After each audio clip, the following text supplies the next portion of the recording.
خوش نصیب ہیں وہ لوگ کہ جو ان دنوں کو کربلائے مقدسہ کی زیارت کرتے ہیں۔ بہت سارے مومنین دنیا کے گوشوں و کنار سے مولا و آقا ابو الاحرار حضرت ابا عبداللہ حسین علیہ السلام کی زیارت کرنے کے لیے اس وقت کربلا معلیٰ پہنچے ہوئے ہیں، یا نجف امیر المومنین سے کربلا کی طرف پیادہ روی کر رہے ہیں۔ خوش نصیب ہیں وہ زائرین، خوش نصیب ہے وہ مومنین کہ جو ابا عبداللہ حسین علیہ السلام کی صدائے حی الناصر ینصرنا پر لبیک کرتے ہوئے آج مولا آقا ابا عبداللہ حسین علیہ السلام کی بارگاہ میں حاضر ہو رہے ہیں یا حاضر ہو چکے ہیں، اور اس گنبد کے نیچے رہ کر اور اس گنبد کے نیچے خداوند متعال کی بارگاہ میں اپنے ہاتھوں کو بلند کر کے دعائیں مانگ رہے ہیں۔ ان دو عظیم الشان سلطنت والے دو بھائیوں کے مزار مقدس روضہ مقدس کے درمیان بین الحرمین میں رات گزارتے ہیں، دن گزارتے ہیں، صبح کی نماز پڑھتے ہیں اور مولا آقا ابا عبداللہ حسین کا وسیلہ دے کر دعا کرتے ہیں۔ آج ہمیں یہ توفیق حاصل نہ ہوئی کہ ہم کربلا میں جا کر مولا آقا ابا عبداللہ حسین کی زیارت کریں اور آقا ابا عبداللہ حسین علیہ السلام کے گنبد تلے آ کر ہم اللہ تعالیٰ کی بارگاہ میں دعا کریں، لیکن یہ آپ کے احساسات کی بات ہے، یہ آپ کے عقیدے کی بات ہے، یہ آپ کے اس خلوص نیت کی بات ہے۔ اگر آپ تصور کر سکتے ہیں تو جس مجلس اعضائے حسینی میں آپ بیٹھے ہوئے ہیں، یقیناً اس کی قدر و منزلت بھی کربلا معلیٰ سے کم نہیں ہے، یہ معرفت کی بات ہے۔ اور جس مسجد میں، جس امام بارگاہ میں رہ کر ابا عبداللہ حسین کی یاد کر رہے ہیں، وہ یقیناً قبہ حضرت ابا عبداللہ حسین سے کم نہیں ہے۔ بس آپ کی شرط ہے کہ آپ کی معرفت اتنی بلند ہو اور ابا عبداللہ حسین علیہ السلام سے آپ کا جتنا تعلق استوار ہوگا، جتنا تعلق مضبوط ہوگا، اسی حساب سے آپ کی بیٹھک آپ جہاں پر بھی تشریف فرما ہے وہ مقام مقدس بن جاتی ہے۔ آئیے دعا کرتے ہیں۔ خداوندہ بحق محمد وآل محمد، خداوندہ بحق ابا عبداللہ حسین، خداوندہ بحق زائرین ابا عبداللہ حسین، خداوندہ ہم سب کو بھی زیارت اربعین حضرت ابا عبداللہ حسین نصیب فرمایا اللہ۔ خداوندہ ہم جب تک اس دنیا میں زندگی کر رہے ہیں، خداوندہ زندگی بھر ہمیں بار بار ابا عبداللہ حسین علیہ السلام کی بارگاہ میں حاضری دیتے ہوئے ان کی دربوسی کرنے کی توفیق عطا فرمایا اللہ۔ خداوندہ ہمارا شمار بھی ان مومنین میں فرما کہ جو تحت قبہ حضرت ابا عبداللہ حسین اگر آپ کی بارگاہ میں دعا کرتے ہیں، مناجات کرتے ہیں اور دعائیں پڑھتے ہیں، نماز پڑھتے ہیں، خداوندہ ہم سب کو بھی بہت جلد ابا عبداللہ حسین علیہ السلام کی زیارت نصیب فرمایا اللہ۔ خداوندہ دنیا میں ہمیں محمد وآل محمد کی سیرت پر چلنے کی توفیق عطا فرمایا اللہ۔ خداوندہ دنیا میں محمد وآل محمد کی محبت کے سوا ہمیں کسی محبت کا گرفتار نہ فرمایا اللہ۔ خداوندہ عالم اسلام کو سربلندی عطا فرمایا اللہ،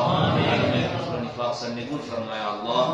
خداوندہ دین مقدس اسلام کی سربلندی کے لیے جتنے بھی علماء کرام، مراجع اعظام، مجتہدین اعظام، مومنین کرام، جوانان عزیز، جو کوئی بھی اپنے اپنے جگہوں پر رہ کر دین مقدس اسلام کی سربلندی کے لیے کوشش کر رہا ہے یا کوشش کرنے کی نیت رکھتا ہے، خداوندہ ان سب کو اپنے حفظ و امن میں محفوظ رکھے اللہ۔ خداوندہ دین مقدس اسلام کے ہمدرد اور ہمدردی دکھانے والے تمام مومنین کی توفیقات خیر میں اضافہ فرمایا اللہ۔ خداوندہ ہم سب کو اپنے اعمال، کردار، رفتار اور گفتار کے ذریعے سے وارث سے کربلا، وارث سے ابا عبداللہ حسین حضرت امام زمان عجل اللہ تعالیٰ فرجہ شریف کے ظہور میں زمین سازی کرنے کی توفیق عطا فرمایا اللہ۔ خداوندہ ہمارے مولا آقا ابا عبداللہ حسین کے نواسے، آقا ابا عبداللہ حسین علیہ السلام کے فرزند حضرت امام زمان عجل اللہ تعالیٰ فرجہ شریف کے ظہور میں تعجیل فرمایا اللہ۔ خداوندہ وہ وقت ہمیں نصیب فرما کہ ہمارے مولا آقا ظہور فرما ہوں اور ہم سب ان کے بہترین انصار و عوام میں شامل ہو کر ان کی نصرت و مدد کر رہے ہوں۔ خداوندہ ہم سب کو اس کی توفیق عطا فرمایا اللہ۔ خداوندہ ہم سب کو قدم حضرت ابا عبداللہ حسین علیہ السلام کی زیارت نصیب فرمایا اللہ۔ خداوندہ ہم سب کی عاقبت بخیر فرمایا اللہ۔ خداوندہ ہماری مجالس اور محافل کا جو ثواب بہترین طریقے سے ہمارے محرومین کو پہنچا کر ان کے درجات کو بلند فرمایا اللہ۔ خداوندہ قیامت کے دن جنت الفردوس میں ہم سب کو ہمارے مولا و آقا ابا عبداللہ حسین علیہ السلام کی زیارت کرنے کی اور ان کے ساتھ ہم نشینی کی توفیق عطا فرمایا اللہ۔ اپنے دعاؤں کی استجابت کے لیے ایک بار پھر لوگ بڑی اللہ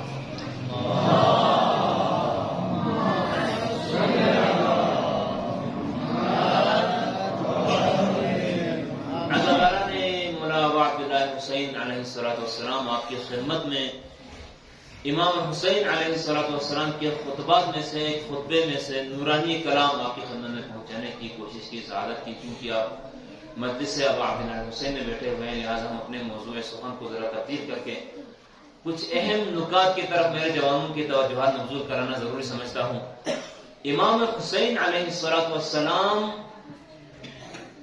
جب سے مدینے سے نکلے ہیں اور کربلا پہنچے ہیں، اور کربلا کے بعد نہضت حسینی اور مشن و مقصد حسینی کو لے کر زینب و سجاد کوفے سے شام اور شام سے واپس مدینے تک تشریف لائے ہیں۔ یہ ایک پوری نہضت ہے پر محمد وآل محمد صلی اللہ علیہ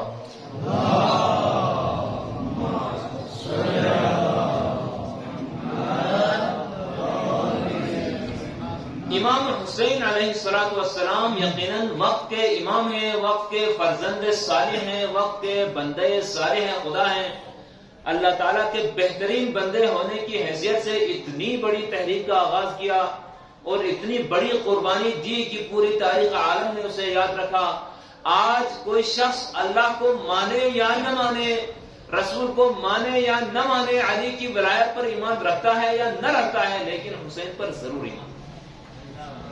آج آپ کربلا میں جا کر دیکھ سکتے ہیں وہ لوگ جو اللہ کی وحدانیت کی گواہی نہیں دیتے ہیں،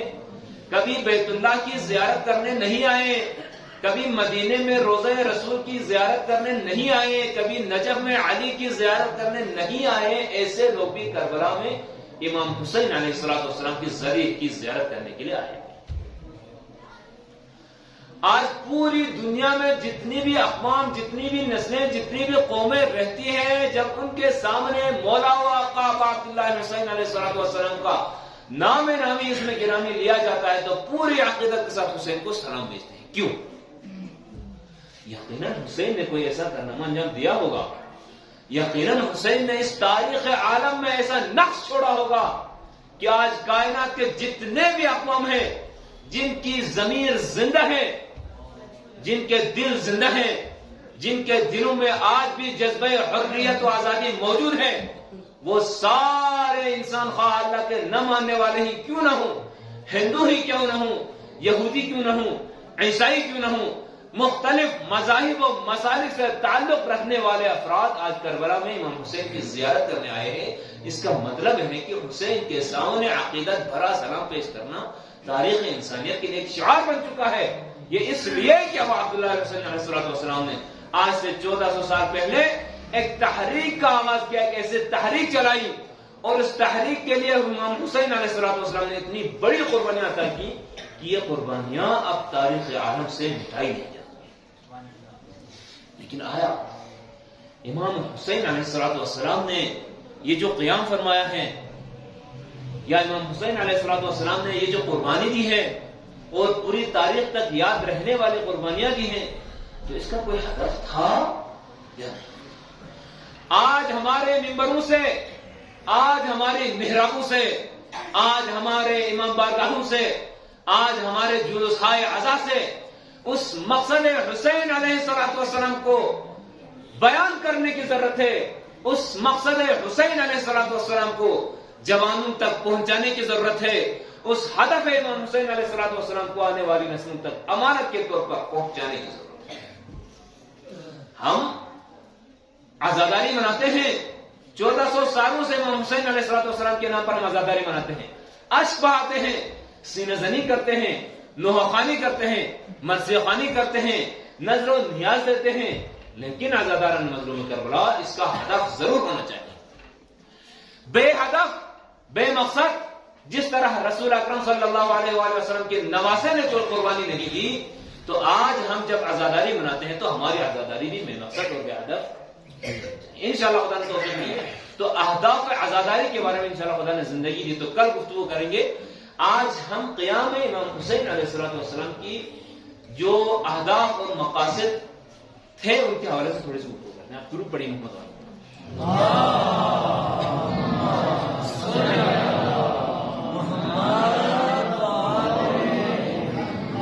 ممکن ہے میرا انداز روایتی مجالس کا انداز نہ ہو، لیکن کوشش ہے کہ علماء کرام نے،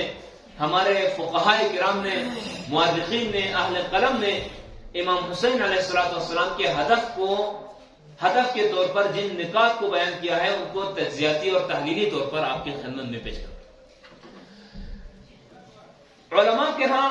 امام حسین علیہ السلام کے اس قیام اور اس تحریک کے 3 قسم کے اہداف اور مقاصد ذکر ہوئے۔ بعض علماء ایسے ہیں کہ جنہوں نے امام حسین علیہ السلام کی اس تحریک کربلا، اس قیام امام حسین علیہ السلام کا ہدف اور مقصد شہادت کرا دیا، یعنی امام حسین علیہ السلام شہادت کے حصول کے لیے قیام فرما رہے ہیں۔ کیوں؟ کیونکہ شہادت ایک عظیم مرتبت ہے، ایک بلند ترین مرتبت ہے، ایک بہت بڑا اعزاز ہے۔ امام حسین علیہ السلام اس اعزاز کو حاصل کرنا چاہتے تھے اور تا قیامت شہداء میں سید الشہداء کا لقب پانا چاہتے تھے، اور شہادت کے ذریعے سے دین مقدس اسلام کی تبلیغ کرنا چاہتے تھے، اور اپنی شہادت کے ذریعے سے نانا کے دین کو ہمیشہ زندہ رکھنا چاہتے تھے۔ اس لیے امام حسین علیہ السلام نے قیام فرمایا۔ بہت بڑے میں یعنی عام ذاکرین یا میرے جیسے چھوٹے ادنا سے طالب علم کی بات نہیں کر رہا ہوں، بہت بڑے پائے کے علماء نے لکھا ہے، 3 قسم کے اہداف ذکر ہوئے ہیں۔ ان میں سے کچھ بزرگ اور اہل علم علماء نے فرمایا ہے کہ امام حسین شہادت کے لیے ہی قیام فرما رہے ہیں، شہادت ہی مطلوب و مقصود امام حسین تھا، اور شہادت حاصل کرنے کے لیے امام حسین علیہ السلام مدینے سے، اور اپنے اس مبنا اور اپنے اس مقصد کے اوپر یہ علماء دلیل دیتے ہیں کہ جب امام حسین علیہ السلام نے مکے سے نکلنے کا ارادہ فرمایا، جب حج کا جو احرام تھا اسے عمرے میں تبدیل کر کے امام حسین علیہ السلام نے مکہ چھوڑ کر عراق کی طرف، کوفے کی طرف نکلنے کا ارادہ فرمایا، تو حضرت محمد حنفیہ امام حسین علیہ السلام کے بھائی وہ آپ کی خدمت میں آتے ہیں اور عرض کرتے ہیں، مولا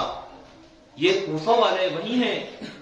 کہ جنہوں نے آپ کے بابا کے ساتھ وفاداری نہیں کی، یہ وہی کوفہ والے ہیں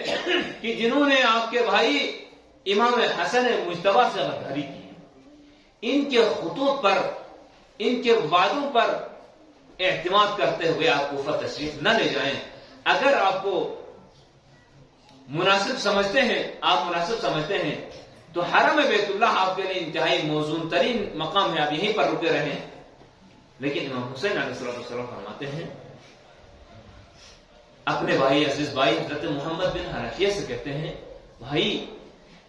مجھے معلوم ہوا ہے یزید لعین نے خفیہ طریقے سے حجاج کی شکل میں احرام کے حالت میں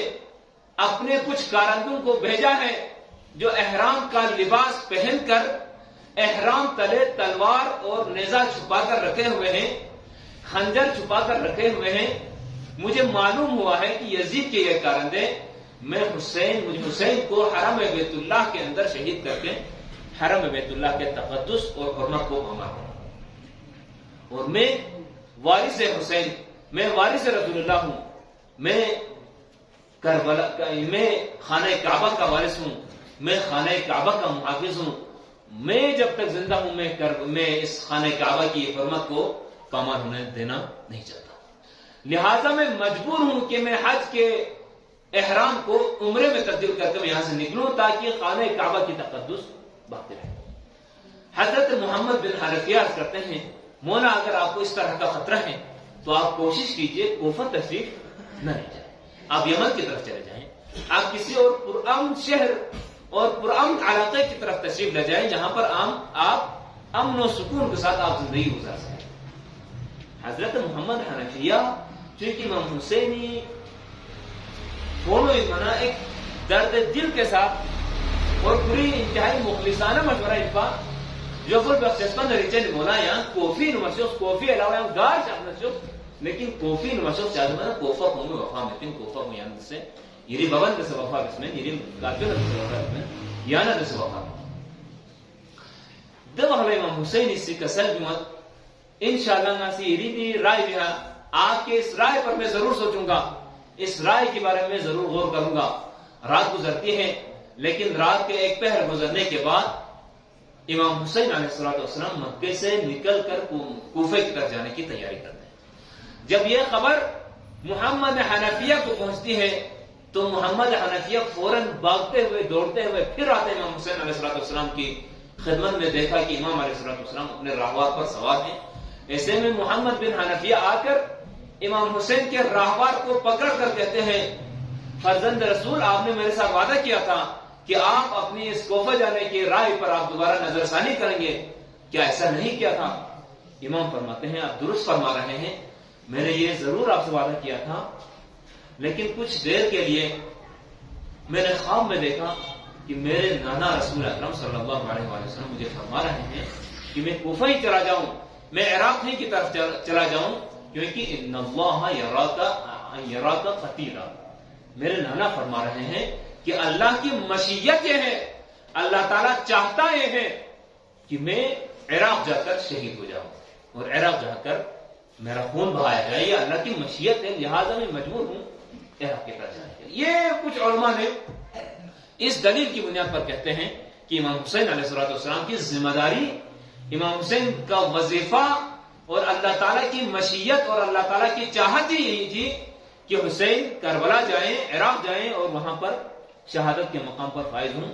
ان اللہ یشاء ان یراک قتیلا, اللہ تعالیٰ امام حسین کو شہید دیکھنا چاہتے ہیں. پھر محمد بن حنفیہ عرض کرتے ہیں مولا اگر آپ تشریف لے جا رہے ہیں, اگر آپ کو رسول اکرم کا یہ دستور ہے, یہ حکم ہے, تو آپ تشریف لے جائیں, لیکن ان مخدرات عصمت کو ساتھ نہ لے جائیں. جناب زینب و کبریٰ, ام کلثوم اور آپ کی جتنی مخدرات عصمت ہیں, خواتین ہیں, ان خواتین اور بچوں کو لے کر نہ جائیں. تو امام فرماتے ہیں یہ بھی میرے نانا نے مجھے بتایا ہے, ان اللہ قد شاء ان یراہن سوایا, جس طرح مجھے قتل ہوتا ہوا دیکھنا چاہتا ہے, اسی طرح میری بہنوں اور بیٹیوں کو اللہ تعالیٰ اسیر ہوتی ہوئی دیکھنا چاہتا ہے. یہ اللہ کی مشیت. اس دلیل کی بنیاد پر کچھ علماء نے فرمایا امام حسین علیہ السلام کے قیام کا مقصد اور ہدف حصول شہادت تھا, شہادت کے اس عظیم مرتبے پر فائز ہونا تھا. اسی کے لیے امام حسین علیہ السلام نے قیام کیا. کچھ گروہ علماء فرماتے ہیں امام حسین کے قیام کا مقصد شہادت نہ تھا, بلکہ امام حسین کا ہدف اور مقصد قیام کوفے میں جا کر ایک اسلامی حکومت کو تشکیل دینا تھا. جس طرح امیر المومنین علیہ السلام نے ایک حکومت تشکیل دی, سیاست علوی پر, سیاست و حکومت علوی کے طرز پر ایک اسلامی حکومت تشکیل دینا امام حسین کا ہدف تھا, لہذا امام حسین علیہ السلام نے قیام فرمایا تھا. چنانچہ جب مکہ میں آپ تشریف فرما ہے تو کوفہ والوں کی طرف سے تاریخ میں لکھا ہے 12,000 خطوط آئے, 12,000 خطوط آئے, اور کوفہ والوں نے اپنی ہمدردی اور اپنے جذبات اور اپنے خلوص کی یقین دہانی کرائی کہ مولا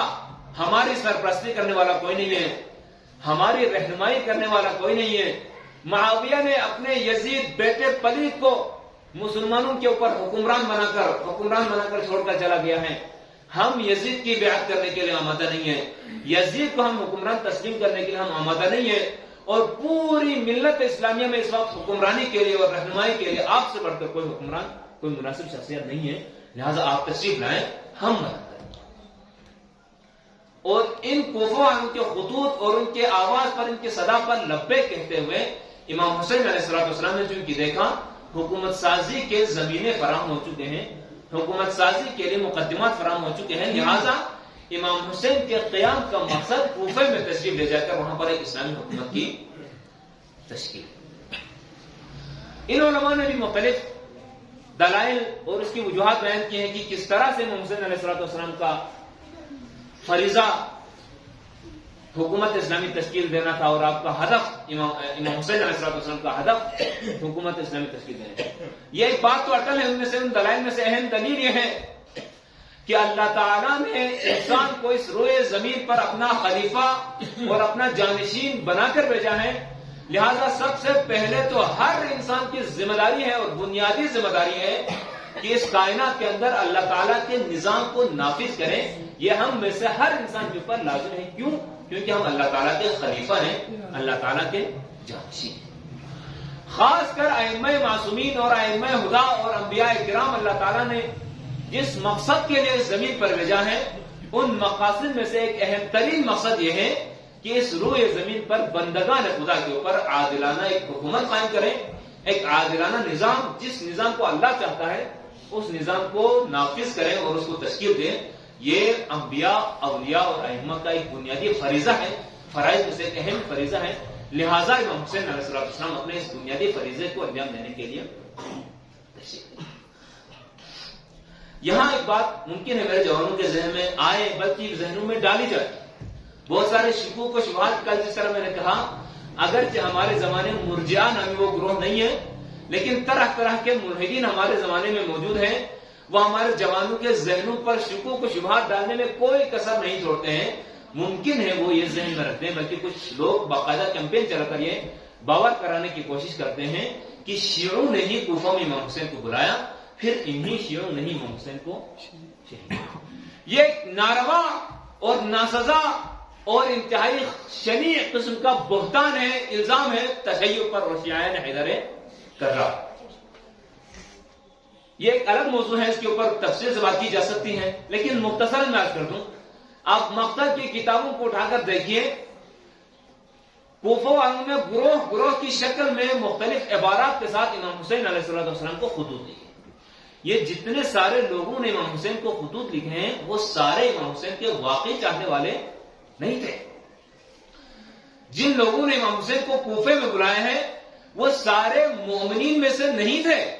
وہ سارے شیعیان حیدر کرار میں سے نہیں تھے،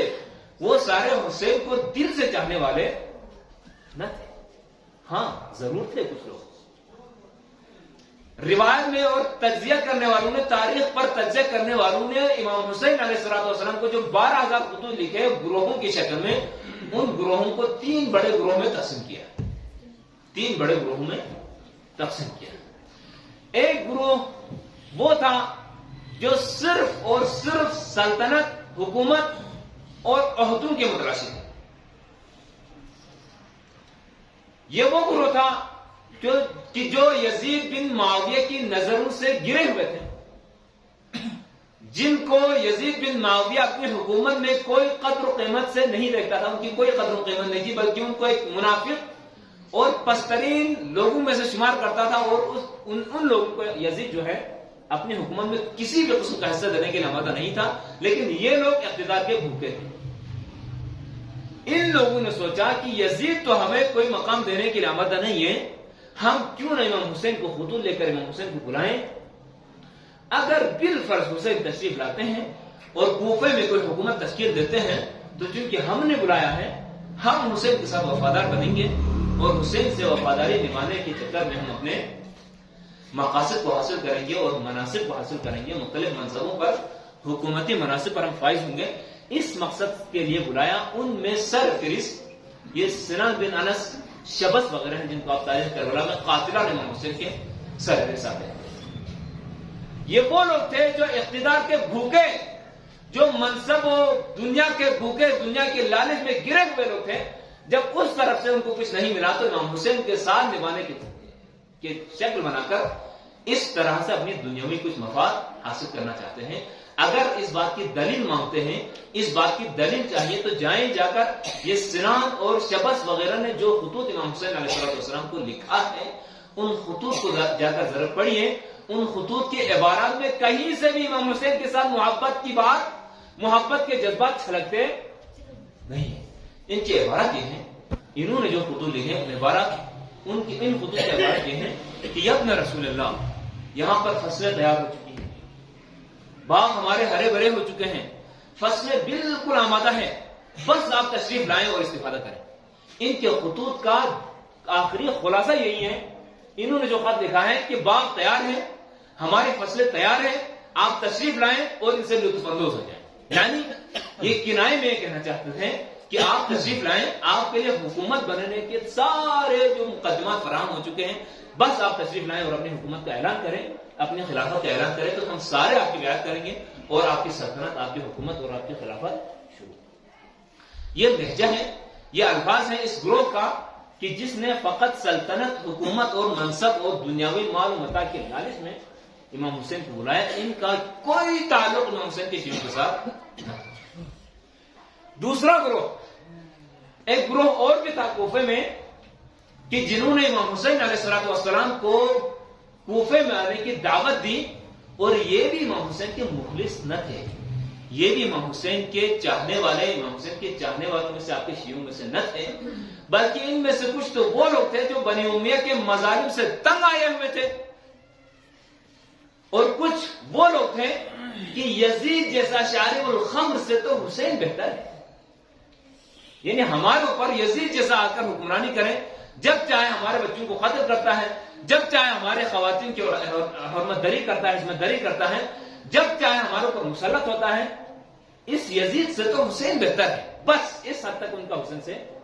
رشتہ تھا، اور انہوں نے بہتر سمجھا کہ یزید کے مقابلے میں حسین آئیں گے تو حسین یقیناً چونکہ فرزند رسول ہیں، چونکہ فرزند زہرا ہیں، چونکہ فرزند علی ہے، فرزند حیدر کرار ہے، کم از کم ہم یہ بنی امیہ کے مظالم سے بچ جائیں گے، بس اس کے سوا ان کا کوئی واسطہ اور ان کا کوئی مقصد، کوئی ہدف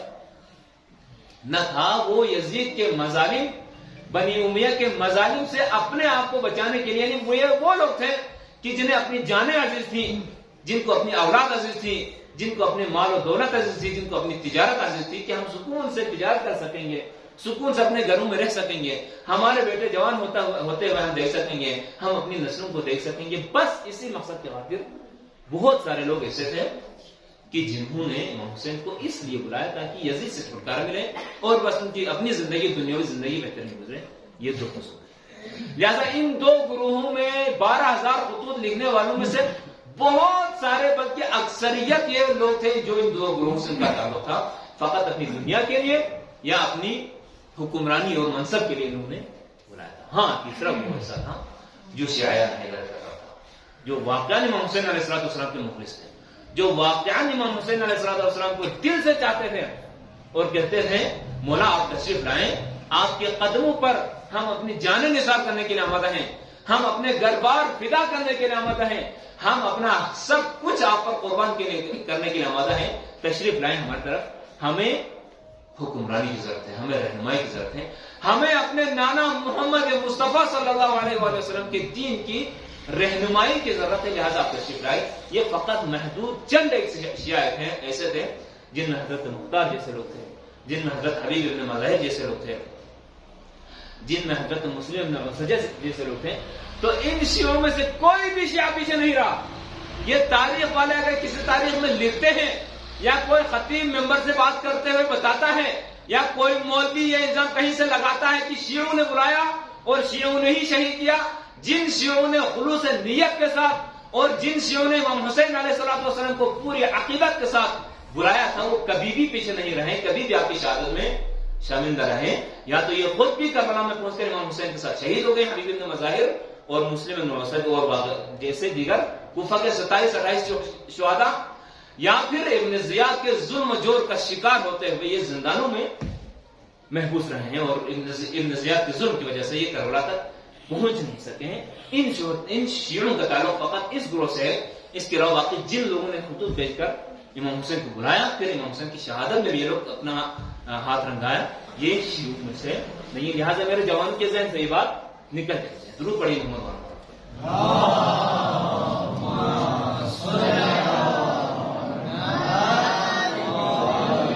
یہاں تک امام حسین علیہ السلام کے قیام کے مقاصد میں سے 2 مقاصد ہم بیان کرتے ہیں۔ کچھ علماء، ہمارے بہت بڑے علماء، پائے علماء، اور ان کی اپنی دلیلیں ہیں، اور دلیلوں کی بنیاد پر انہوں نے کہا کہ امام حسین علیہ السلام نے شہادت کے حصول کے لیے ہی قیام فرمایا تھا، کیونکہ یہی آپ کی منزل تھی۔ اور کچھ علماء نے فرمایا کہ امام حسین علیہ السلام کا مقصد کوفے میں تشریف لا کر ایک اسلامی حکومت کی تشکیل تھی، اس حکومت کی تشکیل کی خاطر آپ نے خروج کیا، قیام کیا، لیکن ایسا نہ ہو سکا۔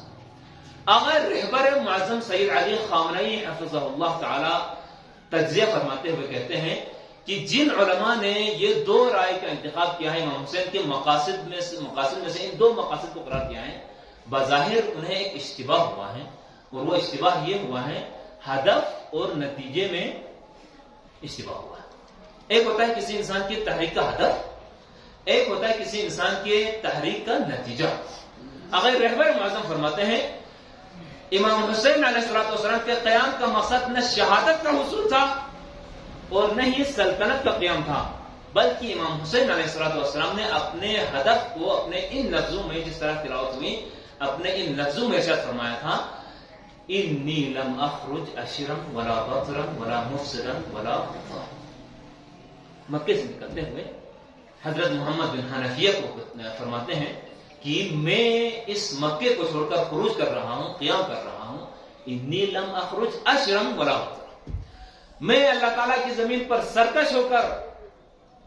یا اللہ تعالیٰ کی زمین میں کوئی فساد پھیلانے کے لیے، انی لم اخرج اشرا ولا بطرا ولا مفسدا ولا ظالما، نہ کہیں کوئی فساد پھیلانے کے نکل رہا ہوں، نہ کسی پر ظلم کرنے کے نکل رہا ہوں، نہیں میں نے طغیانیت اور سرکشی کی وجہ سے یہ خروج فرمایا ہے۔ انما خرجت، انما علماء سے فرما ہے، عربی ادب کی بات ہے، انما جب استعمال ہوتا ہے تو تمام چیزوں کو ختم کر کے فقط ایک چیز کو منحصر کرنے کو لفظ انما کے ذریعے سے بیان کیا جاتا ہے۔ انما، اگر میں خروج کر رہا ہوں تو فقط اس لیے ہے، فقط اور فقط اس لیے ہے، انما خرجت، میں نے یہ قیام کیا ہے، میں نے یہ خروج کیا ہے، میں یہ قیام کر رہا ہوں، لطلب الاصلاح فی امتی جدی، میں اپنے نانا کی امت کے درمیان اصلاح کرنے کے لیے نکل رہا ہوں۔ اس وقت طویل خطبہ فرمایا، اريد ان امر بالمعروف وانهى عن المنکر، میں حسین چاہتا ہوں کہ امر بالمعروف کروں اور نہی عن المنکر کروں، میں حسین چاہتا ہوں کہ میں اپنے نانا محمد مصطفیٰ کی سیرت پر چلوں، میں اپنے بابا علی بن ابی طالب کی سیرت پر چلوں۔ امام حسین کا ہدف اصلی یہ تھا کہ معاشرے میں امر بالمعروف اور نہی عن المنکر کے اقدار کو زندہ کریں۔ جب کسی بھی معاشرے میں امر بالمعروف اور نہی عن المنکر کے اقدار مکمل طور پر زندہ ہوتے ہیں تو یزید جیسا فاسق و فاجر حکمران رہ ہی نہیں سکتا ہے۔ امام حسین کا ہدف امر بالمعروف اور نہی عن المنکر اور امت کی اصلاح کے لیے نکلنا تھا، لیکن اشتباہ یہ ہوا کہ امام حسین کا ہدف یہ ہے، جبکہ شہادت یا حکومت اسلامی امام حسین کے اس ہدف کے نتائج میں سے کچھ دو نتیجے تھے۔ اگر امام حسین علیہ السلام اپنے اس ہدف پر کامیاب ہوتے بظاہر امام حسین علیہ السلام کوفے میں تشریف لانے کے بعد امت مصطفیٰ کے درمیان امر بالمعروف اور نہی عن المنکر کے اقدار کو زندہ کرنے میں کامیاب ہو جاتے اور سارے مومنین اور سارے کوفہ والے امام حسین کی صدا پر لبیک کہتے اور امام حسین علیہ السلام کا ساتھ دیتے، تو اس کا لازمی نتیجہ یہ تھا، اگر اس وقت کی امت مسلمہ امام حسین کا ساتھ دیتی اور امام حسین کے ساتھ نکلتی، امام حسین کے ہدف کے ساتھ امام حسین کی مدد اور نصرت کرتی، تو اس کا لازمی نتیجہ یہ تھا کہ یزید جیسا فاسق و فاجر انسان کبھی ملت اسلامیہ پر حکمران نہیں رہ سکتا۔ یقیناً ہے یزید کی جو حکومت تھی اس کا ختم ہونا تھا، کیوں؟ اگر سارے مسلمان مل کے اگر امام حسین علیہ السلام کے دست و بازو بن جاتے اور امام حسین کے کہے ہوئے فرمودہ پر عمل کرتے اور امر بالمعروف اور نہی عن المنکر کو زندہ کرتے، اور معاشرے میں جتنی برائیاں بنی امیہ کے دور میں پیدا ہو چکی تھی اگر وہ ساری برائیاں ختم ہو جاتی اور جتنی اچھائیوں کو بنی امیہ نے مٹایا تھا اگر وہ ساری اچھائیاں دوبارہ سے معاشرے میں پروان چڑھتی، تو اس کا لازمی نتیجہ یہ تھا کہ یزید نے معطل ہونا تھا، یزید نے معزول ہونا تھا اور یزید کی حکومت ختم ہونا تھی، اس کے جگہ پر ایک اسلامی حکومت، ایک علوی طرز کی حکومت، ایک الہی حکومت نے قائم ہونا تھا۔ یہ نتیجہ قیام امام حسین۔ لیکن مسلمانوں نے ساتھ نہیں، اس وقت بہت بڑے صحابہ کرام کے اولاد، بہت بڑے صحابہ، بڑے نامور لوگ، اس زمانے کے بڑے بڑے نامور لوگ جو ملت اسلامیہ کے انتہائی مین پلیئرز میں سے قرار دیے جا سکتے تھے، ان لوگوں کو اپنی جانیں عزیز ہوئی، دین مصطفیٰ عزیز نہ ہو سکی۔ ان کو اپنے گھر بار، ان کو اپنے بچے، ان کو اپنا بزنس، اپنا کاروبار عزیز ہوا، لیکن دین مقدس اسلام کو امام حسین علیہ السلام کی سربراہی میں ایک بار پھر زندہ کرنے کا یہ ہدف ان کے ہاں عزیز نہ ہوا، لہذا امام حسین کا ساتھ نہیں دیا۔ اور جن کوفہ والوں نے امام حسین علیہ السلام کو خطوط بھیج کر بلایا تھا، جب انہیں ابن زیاد کے پریشر کی وجہ سے جب انہیں اپنا وہ خواب پورا ہوتا ہوا نظر نہ آیا، جب کوفے میں امام حسین کی کوئی حکومت قائم ہوتی ہوئی نظر نہ آئی، جب یزید کو بظاہر شکست دینے کے لیے، یزید کو اپنے تخت سے معزول کرنے کے لیے کوئی ایسے زمینیں، کوئی ایسے مقدمات فراہم ہوتے ہوئے نظر نہ آئے، تو ان میں سے کچھ لوگ ابن زیاد کے گھر سے، کچھ لوگ مال دنیا کے لالچ میں آ کر کربلا میں پہنچے اور حسین علیہ السلام کے مقابلے میں یہ لوگ جنگ میں. جب ایک طرف یہ نتیجہ نہیں ہوا، امام حسین کا ساتھ لوگوں نے نہیں دیا، مسلمانوں نے ساتھ نہیں دیا، لہذا اسلامی حکومت کی تشکیل کا جو خواب تھا وہ ادھورا رہ گیا، وہ ناممکن ہوا. تو اس کا مطلب یہ کہ دوسرا نتیجہ لازمی طور پر ہونا تھا کہ امام حسین کو شہید ہونا. اور ایسا ہی ہوا کہ امام حسین علیہ السلام اپنے محدود افراد کے ساتھ، اپنے محدود اصحاب کے ساتھ، 72 یا 100 کے قریب شہداء کے ساتھ، اپنے ساتھیوں کے ساتھ امام حسین علیہ السلام کربلا میں تشریف لائے. اور کربلا میں ایک تاریخ ساز جنگ ہوئی. اس جنگ میں بوڑھوں سے لے کر جوانوں تک، جوانوں سے لے کر بچوں تک سب نے قربانیاں دی. اور وقت کا عبد صالح، خدا کا صالح ترین بندہ اور حجت خدا، لوگوں کی غداری کی وجہ سے اور لوگوں کے تعاون نہ ہونے کی وجہ سے اس ظاہری دنیا کو خیرباد کہنے پر جوانان یہاں پر ایک پیغام ضرور لیتے جائیں کہ جس طرح 61 ہجری میں وقت کے حسین کے ساتھ جب لوگوں نے ساتھ نہیں دیا تو حسین مقام شہادت پر فائز ہونے میں مجبور ہوئے. حسین کو اسلامی حکومت کی تشکیل دینے میں بظاہر ناکام ہوئے. کوفے کے اندر علوی طرز کی کوئی حکومت قائم نہ ہو سکی. لیکن یہ فقط 61 ہجری میں نہیں ہوا تھا، یہ تاریخ عالم اس واقعے کو زندگی بھر بار بار دہرائی رہی ہے. یہاں تک کہ آج ہمارے اس معاشرے میں بھی، ہمارے ماحول میں بھی، ہمارے زمانے میں بھی ہم جس امام کے انتظار میں ہیں، جس امام کو بلا رہے ہیں، العجل العجل العجل یا امام کہتے ہیں. لیکن اگر ہمارا کردار بھی کوفہ والوں جیسا ہوا، جب امام تشریف لائیں، ایسے میں اگر ہمیں اپنی جانیں عزیز ہوئی، ایسے میں اگر ہمیں اپنی اولادیں عزیز ہوئی، ایسے میں اگر ہمیں کاروبار عزیز ہوا، ایسے میں اگر اپنی دنیا عزیز ہوئی، اپنا جاہ و جلال و منصب اور دنیا کی لالچ عزیز ہوئی، تو کبھی بھی وہ خواب شرمندہ تعبیر نہیں ہو سکتا ہے. آج 1400 سال گزر گئے ہیں اور وقت کا حسین تشریف نہیں لا رہا ہے، تو اس کا مطلب یہی ہے کہ ہم اب تک حسینی جوان اپنے وقت کے امام کی نصرت کرنے کے لیے ہم نے اپنی تیاری پوری نہیں کیا. لیکن جس دن ہماری تیاری پوری ہوگی یقیناً فضل نظر آنا. اللہ اکبر. جس طرح کربلا میں ہم نے مسلمانوں نے ہمیں سے مراد جب مسلمانوں نے امام حسین علیہ السلام کو یکا و تنہا چھوڑا اور جس طرح حسین کی مدد کرنے کا حق تھا وہ ایسا حق ادا نہیں کیا، تو حسین نہ صرف شہید ہوئے بلکہ حسین کی شہادت کے بعد حسین کی بہنیں اسیر بھی ہوئی. حسین کے بچے اسیر ہو کر کربلا سے کوفہ اور کوفے سے شام تک کا سفر کرتے ہیں. لیکن ایسے عالم میں سفر کرتے ہوئے گزر گئے کہ شاید لوگوں نے گمان کیا کہ کوئی افریقہ کے دور سے آئے ہوئے کسی شہر کے کیسے قیدی ہوں، یا دنیا کے کسی دور کے کونے سے آئے ہوئے قیدی ہوں،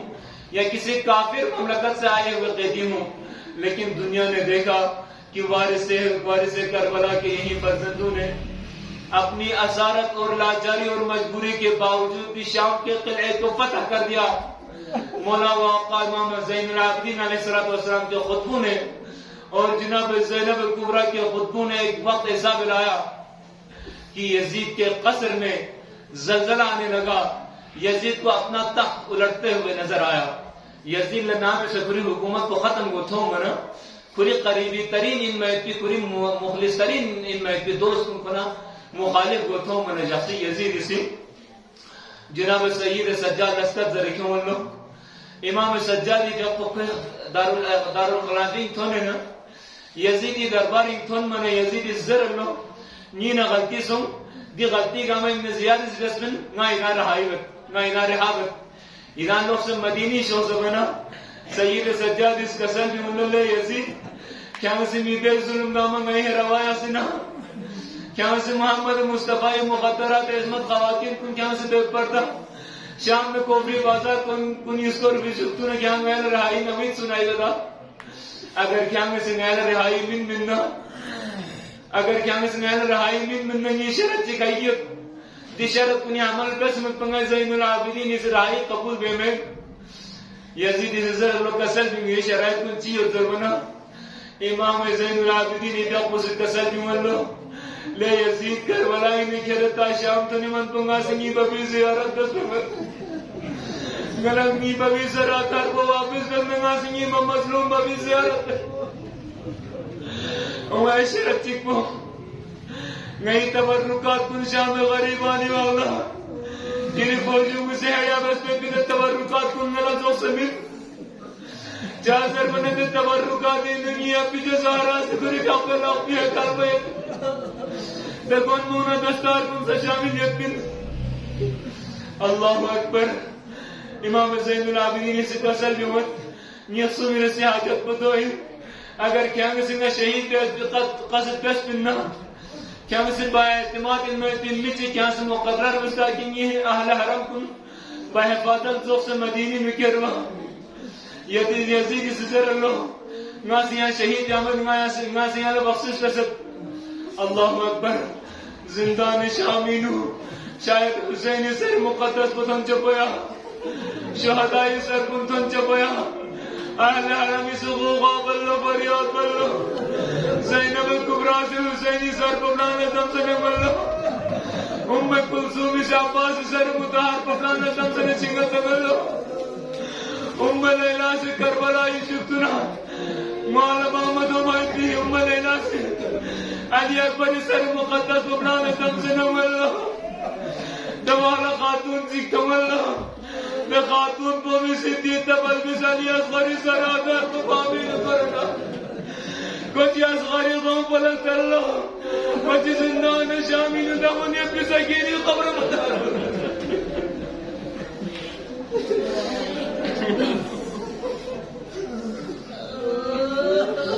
اللہ اکبر ایام اربعین ہے ازاداران مظلوم کربلا دے ایام کنین پیا کیوں حسینی پہلا ظاہر دنی یعنی گلہ نصیب مسوئینا ابا عبداللہ حسینی زہرت اربعین دیا پیانے گلہ میانے گلہ نصیب مسو اما ابا عبداللہ حسینی پہلا ظاہر جابر ابن عبداللہ انصاری کربلائیں تو دینا حسینی قبر پبلانا زمزنا دردناک مرضیت کی کسل لوں اللہ زین العجیب مینا کہ حبیب اللہ یجیب حبیبہ دنیای دوستی کی سر گہن چیئی سے ارگہن پر زیارہ اللہ تو نے سلام دینا سلامی جواب پر سمین ببر اللہ اکبر قبر حسینی حرکب سنہ جابر ابن عبداللہ انصاری سے مرضی کسل بھی ملو حسینی قبری نے جواب سے ملوک پنا جابر سے پالا سر اللہ لے جابر جو عجیب میں نا کیا سا عجیب میں نا اگر یہ قلب حسینی رکھا سر مقدر سے خط تک سکنانا جنہیں جابر اللہ سلامی جواب پر دوتا